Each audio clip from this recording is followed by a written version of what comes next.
ஆன்மீக அன்பர்களுக்கு வணக்கம். ஆலய தரிசனம் என்ற இந்த நிகழ்ச்சியின் மூலமாக நீங்கள் பல திருத்தலங்களை தரிசித்து அந்தந்த தெய்வங்களின் அருளாசிகளை பெற்று பயனடையப் போகிறீர்கள் என்பதை மகிழ்ச்சியுடன் தெரிவித்துக் கொள்கிறோம். கோபுர தரிசனம் கோடி புண்ணியம் என்பது மகான்களின் வாக்கு. அந்த கோடி புண்ணியங்களும் உங்கள் வீட்டிற்கு உங்கள் தொலைக்காட்சி மூலமாக கிடைக்க இருக்கிறது. அழகான சிவன் தலங்கள், அரிதான ஹரித்தலங்கள், அருள்மாறி பொழியும் சக்தி திருத்தலங்கள் மற்றும் நம்மோடு வாழ்ந்து கொண்டிருக்கும் சித்தர்கள், மகான்கள் போன்றோர்களின் அருள் தலங்கள் என எல்லா புண்ணிய சேத்திரங்களையும் கண்டு பரவச கடலில் மிதக்க இருக்கின்றீர்கள்.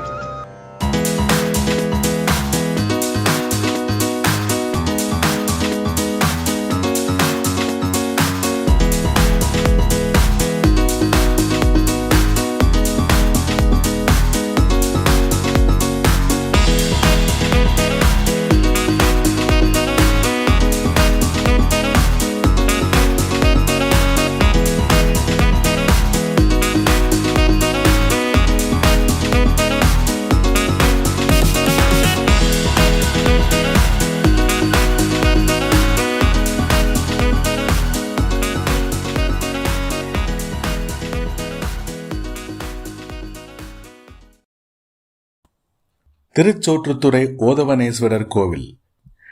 பக்தர்களின் பசியை போக்கிய பரமன். கோவில் பெயர் அருள்மிகு சோற்றுத்துறைநாதர் திருக்கோவில். சிவனின் பெயர் சோற்றுத்துறைநாதர், ஓதவனேஸ்வரர் துளையாய செல்வநாதர். அம்மனின் பெயர் அன்னபூரணி, துளையாய செல்வி. தலவிருட்சம் வில்வம். சிவபெருமான் அடியார்கள் பசி பிணியால் வருந்திய போது இறைவன் அக்ஷய பாத்திரம் வழங்கி அனைவரின் பசியும் போக்கியதால் இறைவன் இறைவிக்கு துளையா செல்வர் அன்னபூரணி என்று திருப்பெயர்கள் வழங்கலாயிற்று. தஞ்சாவூரிலிருந்து 13 கிலோமீட்டர் தொலைவில் அமைந்துள்ள தேவாரா தலம் திருச்சோற்றுத்துறை ஓதவனேஸ்வரர் கோவில். இத்தல இறைவனுக்கு சோற்றுத்துறைநாதர் என்று பெயரும் உண்டு. இறைவியின் திருநாமம் அன்னபூரணி, ஒப்பிலா அம்மை. சோறு என்றால் முக்தி என்ற பொருளும் உண்டு. பசிப்பினி போக்கியதால் இத்தலத்து மூலவர் ஓதவனேஸ்வரர் என்று அழைக்கப்படுகின்றார். ஓதனம் என்றால் அன்னம் என்று பொருள். இத்தல இறைவனை வழிபடும் அடியார்களின் பசிப்பினி தீர இறைவன் சோறு வழங்குபவன் எனும் பொருளை தருவதுடன் உயிரை பற்றிய பிறவி பிணிதீர விடுபெறு தருபவன் என்ற பொருளும் உண்டு.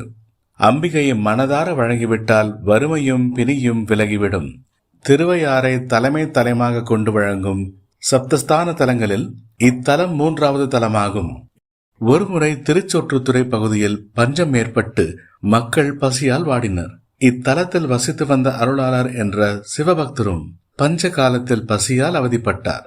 வருந்திய அருளாளன் இத்தல இறைவனிடம் பஞ்சத்தை தீர்த்து உணவு வழங்குமாறு முறையிட்டார். திடீரென்று மழை பொழிய ஊரே வெள்ளக்காடானது. அப்போது ஒரு பாத்திரம் வெள்ளத்தில் மிதந்து வந்தது.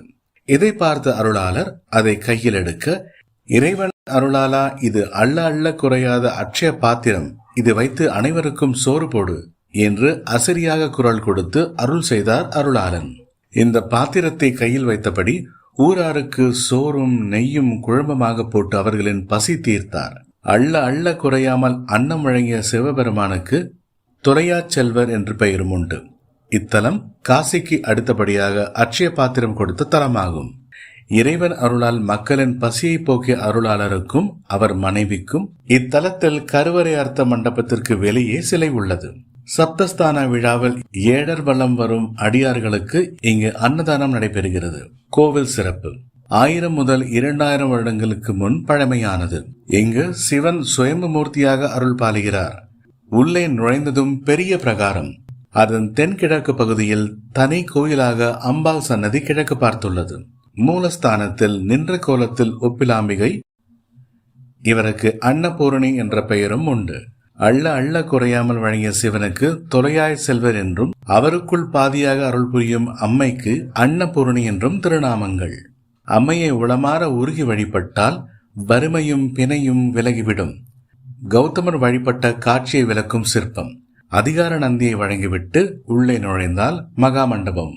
மகாமண்டபமும் அர்த்த மண்டபமும் தாண்டி உள்ளே நோக்கினால் அருள்மிகு சோற்றுத்துறைநாதர் எனும் தொலையாய செல்வர். திருமண தடை உள்ளவர்கள் சித்தரையில் நடைபெறும் நந்தியின் திருமண திருவிழாவை கண்டால் விரைவில் திருமணம் நடைபெறும் என்று ஐதீகம். திருவையாறு சப்தஸ்தானம். திருச்சோற்றுத்துறை பல்லக்கு திருவையாறு சப்தஸ்தானத்தில் இத்தலமும் ஒன்று. சப்தஸ்தானங்கள் என அழைக்கப்படும் திருவையாறு, திருப்பழனம், திருச்சோற்றுத்துறை, திருவேதிகுடி, திருக்கண்டியூர், திருப்பூந்துருதி மற்றும் திருநெய்தானம் ஆகிய 7 ஊர்களில் ஏழூர் திருவிழாவில் திருவையாறுக்கே முதலிடம். சித்திரை மாதம் பௌர்ணமிக்கு பின்வரும் விசாக நட்சத்திரத்தன்று ஐயாரப்பர் அறம் வளர்த்த நாயகியுடன் புறப்பட்டு ஒவ்வொரு சப்தஸ்தானத்துக்கும் செல்வர். அங்குள்ள பெருமாள் அவரை எதிர்கொண்டு அழைப்பார். இப்படி 7 ஊர்களுக்கு சென்றுவிட்டு மறுநாள் காலை திருவையாற்றை 7 மூர்த்திகளும் அடைவர். அங்கு பொம்மை பூ போடும் நிகழ்ச்சி நடைபெறும். கும்பகோணத்திலிருந்து வருபவர்கள் தஞ்சை சாலையில் ஐயம்பேட்டை வந்து பின் ஐயம்பேட்டை கண்டியூர் சாலையில் 5 கிலோமீட்டர் பயணித்தால் திருச்சோற்றுத்துறையை சென்றடையலாம்.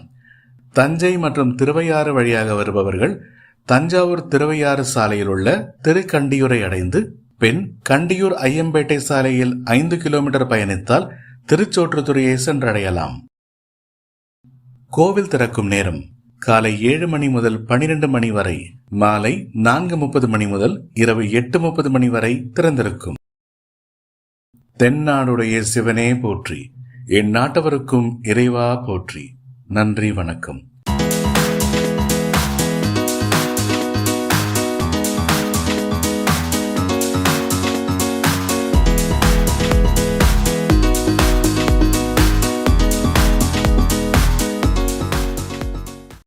இந்த வீடியோ உங்களுக்கு பிடிச்சிருந்தா லைக் பண்ணுங்க, ஷேர் பண்ணுங்க, கமெண்ட் பண்ணுங்க, மறக்காம சப்ஸ்கிரைப் பண்ணிடுங்க, அந்த பெல் பட்டனையும் கிளிக் பண்ணிடுங்க.